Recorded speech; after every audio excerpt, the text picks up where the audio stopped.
Hello student, स्वागत है आपका आपके चैनल द फाइट एग्जाम में। कोई भी एग्जाम को फाइट करने के लिए हमारे चैनल को जरूर सब्सक्राइब कीजिए। चलिए आज हम लोग हिंदी शुरू कर रहे हैं और गोधूली भाग 2। ठीक है, यहाँ पे हम लोग पहला चैप्टर का ऑब्जेक्टिव देखने वाले हैं और बड़े ही अच्छे तरीके से इसको याद भी करने वाले हैं। तो चलिए वीडियो को शुरू करते हैं और आपको बताते हैं। यदि आप चैनल पे नए हैं तो चैनल को सब्सक्राइब कर दीजिए, बेल वाले आइकन को प्रेस कर दीजिए ताकि जब भी मैं वीडियो डालूं तो आपको नोटिफिकेशन चला जाए और आप बड़े ही आसानी से क्लास कर पाए। तो चलिए वीडियो को शुरू करते हैं और आपको बताते हैं। देखिए यहाँ पे श्रम विभाजन और जाति प्रथा, ठीक है, इनके लेखक जो है भीमराव अंबेडकर है। उन्होंने क्या लिखा है और यहाँ पे ठीक है हम लोग ऑब्जेक्टिव क्वेश्चन देखने वाले हैं। तो चलिए शुरू करते हैं। डॉक्टर भीमराव अंबेडकर ने किस प्रथा को आर्थिक पहलू से खतरनाक माना है? देखिए डॉक्टर भीमराव अंबेडकर ने किस प्रथा को आर्थिक पहलू से खतरनाक माना है? ठीक है, पहला है सती प्रथा, दूसरा है दहेज प्रथा और तीसरा है बाल विवाह प्रथा और चौथा है जाति प्रथा। तो इसका सही जवाब जो हो जाएगा वो होगा जाति प्रथा। ठीक है, अगला प्रश्न है भीमराव अंबेडकर का जन्म किस परिवार में हुआ था? भीमराव अंबेडकर का जन्म जो है किस परिवार में हुआ था? तो इसका सही जवाब हो जाएगा दलित परिवार में। ठीक है, कौन सा परिवार में हुआ था? दलित परिवार में हुआ था। ये बात आप क्या करेंगे? याद रखेंगे। ठीक है, अगला प्रश्न है भीमराव अंबेडकर के प्रेरणा स्रोत रहे हैं। भीमराव अंबेडकर के प्रेरणा स्रोत कौन रहे हैं? तो यहाँ पे बुद्ध हो गया, कबीर हो गया, ज्योतिबा फुले हो गया। तो उपयुक्त सभी यानी कि सभी लोग इनके प्रेरणा स्रोत रहे हैं। अगला प्रश्न हो गया अंबेडकर ने भारत की बेरोजगारी का प्रमुख एवं प्रत्यक्ष कारण किसे माना है? यानी कि अंबेडकर ने भारत की बेरोजगारी का प्रमुख एवं प्रत्यक्ष कारण किसे माना है? तो यहाँ पे हो जाएगा जाति प्रथा। ठीक है, इसका सही जवाब हो जाएगा जाति प्रथा। ठीक है, अगला प्रश्न है अंबेडकर के अनुसार भाईचारे का वास्तविक रूप है। अंबेडकर के अनुसार भाईचारे का क्या है? अगला प्रश्न है अंबेडकर के अनुसार भाईचारे का वास्तविक रूप है। तो हो जाएगा दूध पानी के मिश्रण की तरह, दूध और पानी के मिश्रण की तरह। ठीक है, उसके बाद हम लोग अगला प्रश्न देखते हैं। यहाँ पे देखिए बाबा साहेब भीमराव अंबेडकर का जन्म कब हुआ था? तो बाबा साहब भीमराव अंबेडकर का जन्म कब हुआ था? तो 14 अप्रैल 1891 में हुआ था। ठीक है, तो ये हो गया इसका सही जवाब। अगला प्रश्न है बाबा साहेब भीमराव अंबेडकर का जन्म किस राज्य में हुआ था? बाबा साहब भीमराव ठीक है अंबेडकर का जन्म किस राज्य में हुआ था?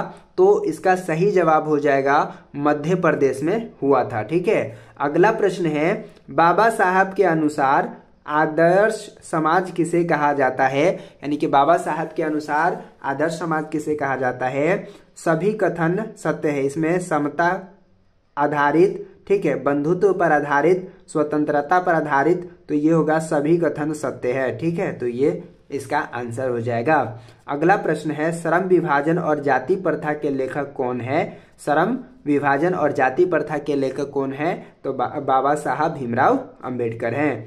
अगला प्रश्न है श्रम विभाजन एवं जाति प्रथा गद्य की कौन सी विद्या है?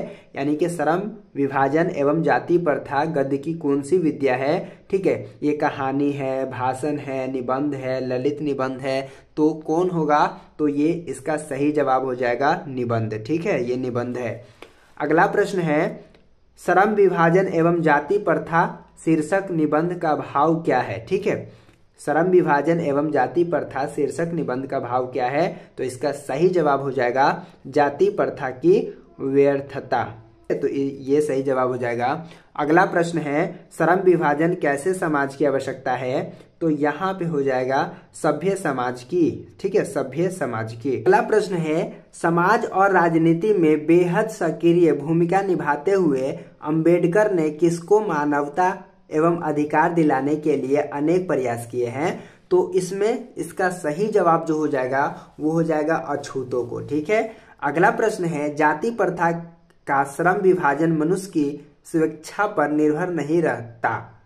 ठीक है, मनुष्य की व्यक्तिगत भावना तथा व्यक्तिगत रुचि को इसमें कोई स्थान या महत्व नहीं रहता। प्रस्तुत गद्यांश किस पाठ से उत्कृत है? तो इसका जो हो जाएगा ये जाति प्रथा या श्रम विभाजन और जाति प्रथा। ठीक है, तो इस तरह से इसका सही जवाब ये हो जाएगा। अगला प्रश्न है, जाति प्रथा को श्रम विभाजन मान लिया जाए तो यह स्वाभाविक विभाजन नहीं है, क्योंकि यह मनुष्य की रुचि पर आधारित नहीं है।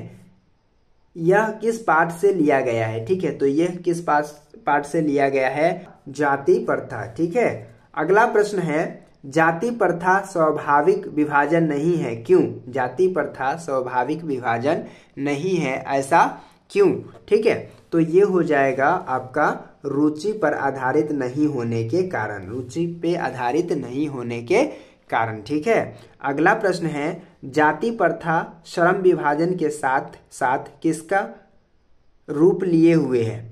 देखिए, जाति प्रथा श्रम विभाजन के साथ साथ किसका रूप लिए हुए हैं? तो इसका सही जवाब हो जाएगा श्रमिक विभाजन का। ठीक है, श्रमिक विभाजन का। ठीक है, तो ये सही जवाब हो जाएगा। अगला प्रश्न है, आदर्श समाज स्वतंत्रता, समानता, मातृत्व पर आधारित होगा, किसने कहा था? तो इसका सही जवाब हो जाएगा भीमराव अंबेडकर। उसके बाद है, सभ्य समाज की आवश्यकता क्या है? तो सभ्य समाज की आवश्यकता क्या है? अगला प्रश्न देखिएगा, सभ्य समाज की आवश्यकता क्या है? तो सभ्य समाज की आवश्यकता क्या होगा? तो इसका सही जवाब होगा श्रम विभाजन। ठीक है, अगला प्रश्न है, भाईचारे का दूसरा नाम क्या है? तो भाईचारे का नाम दूसरा जो है लोकतंत्र है। अगला प्रश्न है, भारत में जाति प्रथा का मुख्य कारण क्या है? भारत में जाति प्रथा का मुख्य कारण क्या है? तो भारत में जाति प्रथा का मुख्य कारण बेरोजगारी है। ठीक है, अगला प्रश्न है, बुद्धा एंड हिज धम्मा के लेखक कौन है? बुद्धा एंड हिज धम्मा के लेखक कौन है? तो भीमराव अंबेडकर। ठीक है, तो उम्मीद करता हूं कि आज का वीडियो आपको समझ में आ गया होगा। तो चलिए फिर मिलते हैं आपसे एक नए वीडियो में, तब तक के लिए बाय।